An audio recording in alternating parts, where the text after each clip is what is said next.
Hello student, कैसे हैं आप सभी। आई होप आप लोग अच्छे होंगे, पढ़ाई कर रहे होंगे। तो फ्रेंड्स, मनायर स्टडी क्लास 9th में आप सभी का स्वागत है। तो आज की इस वीडियो में हम न्यू चैप्टर को स्टार्ट करेंगे, जो कि चैप्टर होगा आपका 2।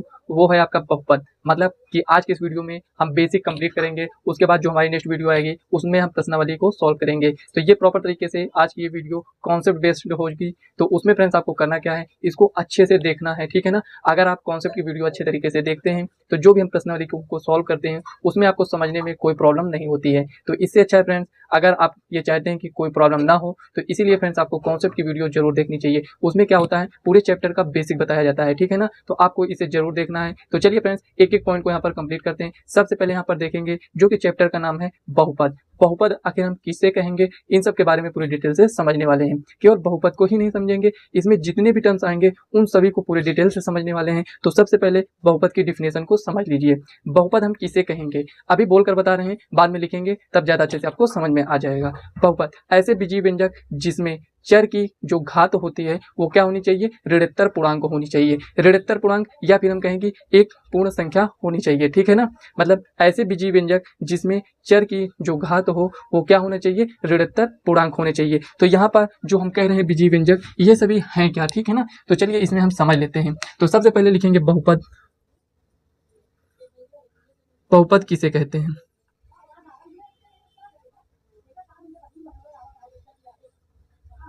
बहुपद किसे कहते हैं। तो यहाँ पर हम लिखेंगे इसको ऐसे, यहाँ पर समझ लीजिए।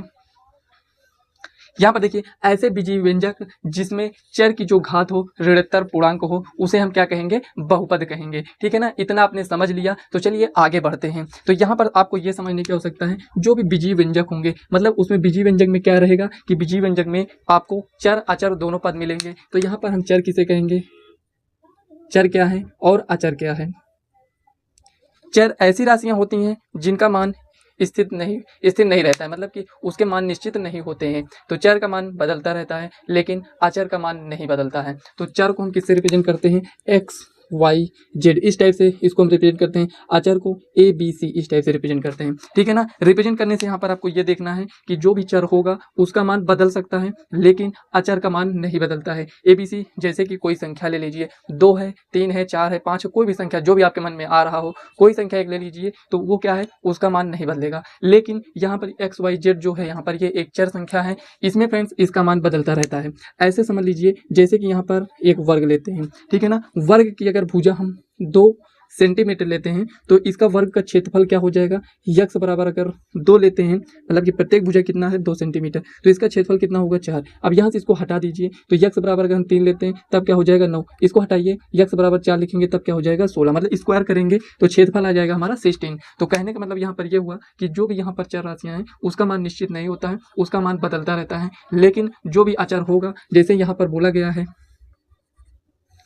जैसे यहाँ पर बोल दिया जाए कि यहाँ पर ये जो वर्ग है इसकी भुजा कितना है 2 सेंटीमीटर है, तो यहाँ पर ये 2 क्या है, एक अचर संख्या है, जो कि फ्रेंड्स इसका मान निश्चित है, ये अब नहीं बदलेगा, ठीक है ना। तो यहाँ पर ये इतना आपको समझ में आ गया होगा। अब यहाँ पर हम देख लेते हैं, चर अचर आपको समझ में आ गया होगा। तो अब यहाँ पर हम समझेंगे कि बहुपद। बहुपद डिफिनेशन तो हम समझ लिए हैं, लेकिन अगर हमें लिखा मिल जाएगा, क्या हर जगह हमें डिफिनेशन ही मिलेगा, तो ऐसा नहीं है। तो एग्जाम्पल लेकर समझते हैं कि किसे हम बहुपद कहेंगे और किसे हम बहुपद नहीं कहेंगे। तो चलिए यहाँ पर समझते हैं। तो यहाँ पर कोई भी एग्जांपल आप ले लीजिए, ये आपके ऊपर डिपेंड करता है आप कौन सा एग्जांपल लेना चाहते हैं। तो चलिए लेते हैं एग्जांपल 2x + 3, और यहाँ पर लेते हैं √x + 2, ये हो गया। और कोई एग्जांपल ले लीजिए, मान लेते हैं यहाँ पर 2x² + 5x⁻⁻1 + 3, ये हो गया। समझ में आया यहाँ पर। अब यहाँ पर लेते हैं 5x² + 2x, ये हो गया, ठीक है ना। तो यहाँ पर 4 एग्जांपल ले लिए हैं। केवल यहाँ पर आपको ये समझ लेना है कि इनमें से कौन से बहुपद हैं और कौन से बहुपद नहीं है, ठीक है ना। केवल इतना अगर आप इसको समझ लेते हैं तो आपको सब कुछ अच्छे तरीके से समझ में आ जाएगा, ठीक है ना। तो यहाँ पर चलिए इसको हम समझते हैं। यहाँ पर ये दिया गया है 2x + 3, यहाँ पर ये बहुपद होगा। हमें देखना है यहाँ पर चर की घात किस रूप में है। चर की घात यहाँ पर नहीं दिख रहा है तो 1 होगा। 1 क्या है, ऋणोत्तर पूर्णांक है। ऋणोत्तर मतलब ये होता है कि जो भी हम पूर्णांक ले रहे हैं वो ऋणात्मक नहीं होना चाहिए। तो यहाँ पर देखिए ये क्या है, यहाँ पर ये, अब यहाँ पर आपको ये दिखेगा √x + 2 दिखेगा। क्या दिखेगा? रूट एक्स प्लस 2 दिखेगा। तो यहाँ पर देखिए जो भी ये है इसको हम ऐसे लिख सकते हैं प्लस 2। यहाँ पर ये क्या है? एक्स 1/2 है प्लस 2 है। क्या ये बहुपद है या नहीं है? बहुपद होगा या नहीं होगा? ये फ्रेंड्स आपका बहुपद नहीं होगा, ठीक है ना। जो कि आप एग्जाम्पल में जो डिफिनेशन में आपने समझा उसमें क्या था? ऋणोत्तर पूर्णांक। तो यहाँ से हमें ये समझ में आया है कि जो भी यहाँ पर चर की घात होनी चाहिए वो क्या होनी चाहिए? एक पूर्ण संख्या होनी चाहिए, ठीक है ना। पूर्ण संख्या मतलब कि यहाँ पर 0, 1, 2, 3, 4 कुछ इस टाइप से संख्या होनी चाहिए। और उसमें क्या था? ऋणोत्तर पूर्णांक में क्या था? कुछ इस टाइप से। ऋणात्मक संख्या नहीं होनी चाहिए और कोई भी संख्या होगा, ठीक है ना। तो बात दोनों का सेम ही है, चाहे आप इसको मान लीजिए चाहे उसको, ठीक है ना। तो ये आपको अब समझ में आ चुका होगा। चलिए यहाँ पर दूसरा एग्जाम्पल देख लेते हैं। तो यहाँ पर देखिए ये क्या है? ये बहुपद है, ये बहुपद नहीं है, ठीक है ना। रीजन देना चाहते हैं तो यहाँ पर लिख सकते हैं जो यक्स की घात है, यक्स की घात क्या है? 1/2 है। जो यहाँ पर ये क्या है? एक पूर्णांक नहीं है, ठीक है ना। एक पूर्णांक नहीं है। कौन सा पूर्णांक नहीं है? यहाँ पर ऋणोत्तर पूर्णांक होना चाहिए, ठीक है ना। क्या होना चाहिए? ऋणोत्तर पूर्णांक। तो यहाँ पर ये जो 1/2 है ये आपका ऋणोत्तर पूर्णांक नहीं है, ठीक है ना। यहाँ पर ये देख लीजिए, यहाँ पर देखिए यक्स की यहाँ पर जो पावर आप देख पा रहे हैं -1 है। तो यहाँ पर ये क्या है? ये ऋणोत्तर पूर्णांक नहीं है। हम बोले थे आपसे जो इसकी पावर होनी चाहिए वो ऋणात्मक नहीं होनी चाहिए। तो यहाँ पर देखिए पावर क्या है? ऋणात्मक आ गया है। इसका मतलब जो भी ये दिया गया है ये एक बहुपद नहीं है, ठीक है ना। और यहाँ पर ये आपका बहुपद है, ठीक है ना। ये भी बहुपद नहीं है। ये दोनों बहुपद थे और ये दोनों नहीं है। समझने में कोई प्रॉब्लम हुई आप बताइएगा, और भी एग्जाम्पल लेकर हम आपको बता देंगे, ठीक है ना। तो इसको हम इरेज करते हैं।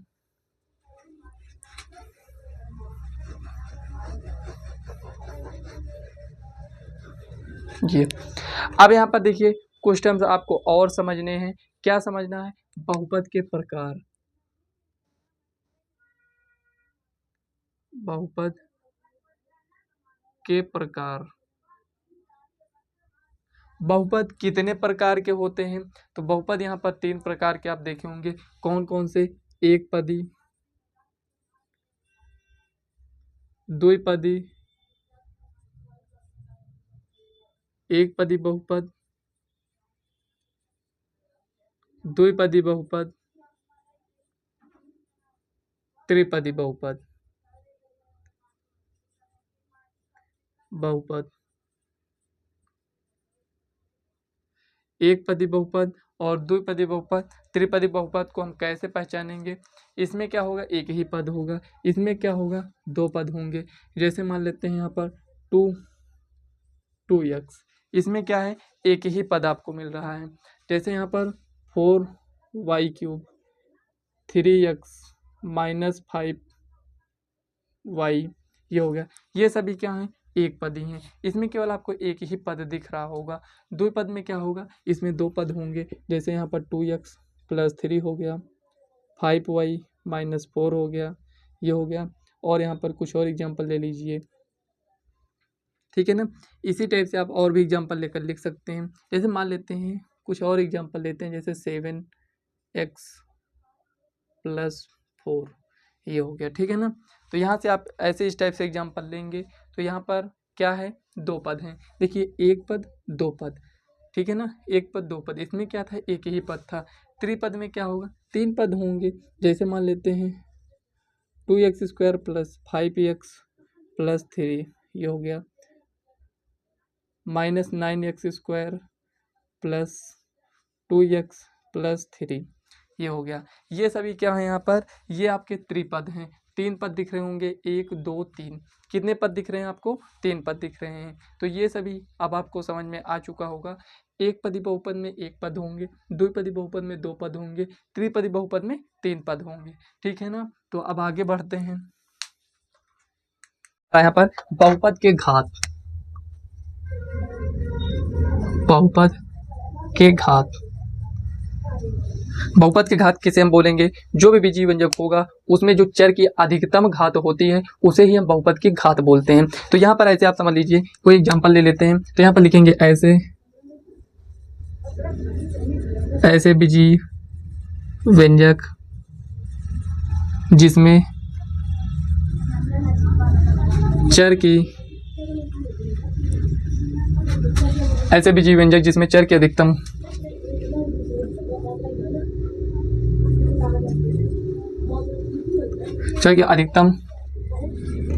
घातांक को उस बहुपद की घात कहते हैं। जैसे मान लेते हैं ax प्लस बी, इसमें अगर अधिकतम घात देखें तो यहाँ पर कितना 1 है, तो घात कितना हो जाएगा 1 हो जाएगा, ठीक है ना। जैसे मान लेते हैं 2y³ plus 3y² plus 5y plus 3, ये यहाँ पर दिया गया है। अब यहाँ पर देखिए अधिकतम घात इसमें क्या हो जाएगा, इसमें 1 है, इसमें 2 है, इसमें 3 है, तो घात आपको बताना है तो यहाँ पर घात कितना हो जाएगा 3 हो जाएगा, ठीक है ना। अधिकतम आपको बताना है तो घात कितना हो जाएगा 3। तो घात बताने के लिए वो क्या होना चाहिए, जो भी बीजीय व्यंजक ये दिया गया है, ये सभी क्या है बीजीय व्यंजक है, तो जो भी इसमें दिया गया वो क्या होना चाहिए, बहुपद होना चाहिए, ठीक है ना, तभी हम बहुपद की घात को बताएंगे। समझ में आया यहाँ पर इतना। अब आगे बढ़ते हैं, कुछ ज़्यादा खास नहीं है इसमें, बस मेन पॉइंट को आपको समझते हुए चलना है, यही आपको प्रश्नावली में भी सॉल्व करना रहेगा, ठीक है ना। तो आगे बढ़ते हैं।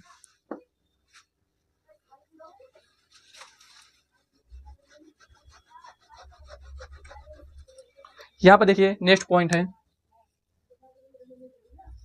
घातों के अनुसार बहुपद के प्रकार।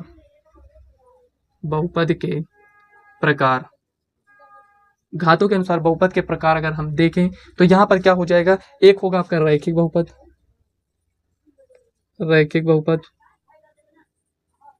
द्विघात बहुपद, त्रिघात बहुपद। यहाँ पर मेन पॉइंट है, आपको इसको समझना है, काफ़ी ज़्यादा इंपॉर्टेंट ये पॉइंट है, ठीक है ना। तो यहाँ पर देखिए रैखिक बहुपद को हम कैसे लिखते हैं, तो यहाँ पर जो व्यापक समीकरण अगर हम लिखें तो व्यापक रूप क्या होता है इसका, रैखिक बहुपद का ax प्लस बी व्यापक रूप है, द्विघात बहुपद का ax² plus bx plus c होता है, त्रिघात का ax³ plus bx² plus cx plus d होता है। तो यहाँ पर a ≠ 0, यहाँ पर भी a ≠ 0, यहाँ पर भी a ≠ 0, और यहाँ पर लिखेंगे जहाँ a b और c मतलब सबको इंक्लूड कर ले रहे हैं इसी में, a b c क्या होना चाहिए, वास्तविक संख्याएं हैं, ठीक है, यहाँ पर वास्तविक संख्याएं हैं, a b c क्या है, वास्तविक संख्याएं हो सकती हैं।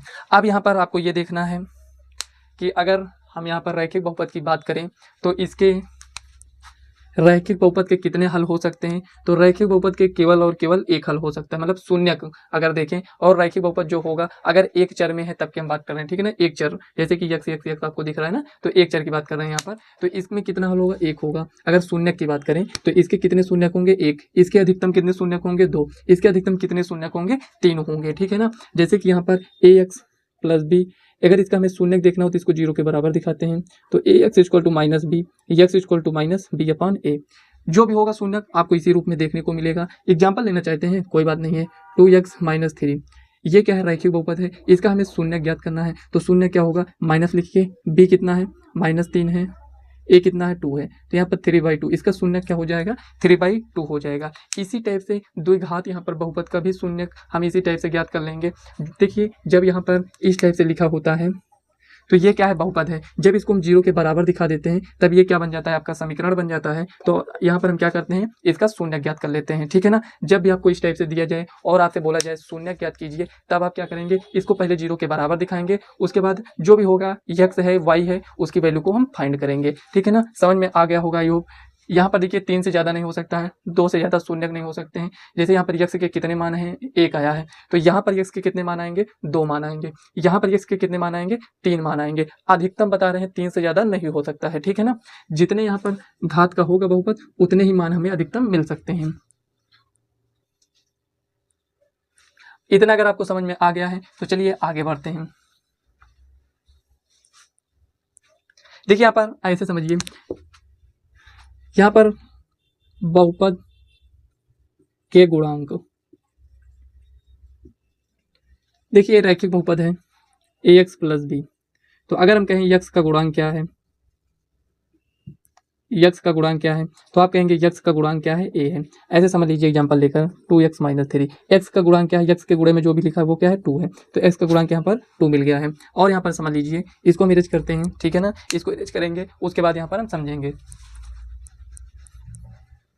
अब यहाँ पर देखिए दो घात बहुपद है, दो घात बहुपद ये है, तो यहाँ पर 2x प्लस 5x माइनस 3 है। यहाँ पर अगर हम आपसे कहें कि यक्स स्क्वायर का गुणांक क्या है, तो आप कहेंगे यक्स स्क्वायर का गुणांक 2 है। अगर हम आपसे कहेंगे कि यक्स का गुणांक क्या है, तो यक्स का गुणांक क्या है 5 है, ठीक है ना, यक्स का गुणांक क्या है 5 है। वहीं पर अगर हम आपसे कह दें 5x square minus 3x plus 2, अगर ये इस टाइप से दिया गया है, अगर हम आपसे कहें कि यक्स स्क्वायर का गुणांक क्या है, ये 5 है, यक्स का गुणांक क्या है 3 है, नहीं, हमें साइन के साथ में बताना है। यक्स का गुणांक कितना है, यहाँ पर एक्स का गुणांक माइनस 3 है, ठीक है ना, एक्स का गुणांक क्या है माइनस 3 है, एक्स स्क्वायर का गुणांक क्या है 5 है, प्लस में था इसीलिए केवल 5 बोला गया था, ठीक है ना। 5 बोलने का मतलब ही ये हुआ कि 5 क्या है, पॉजिटिव संख्या है। अगर निगेटिव है तो हमें माइनस 3 लिखना होगा, ठीक है ना, डाउट में मत रहना, केवल ये मत लिख देना कि एक्स स्क्वायर का गुणांक 3 है, ठीक है ना, गलत हो जाएगा। आगे बढ़ते हैं।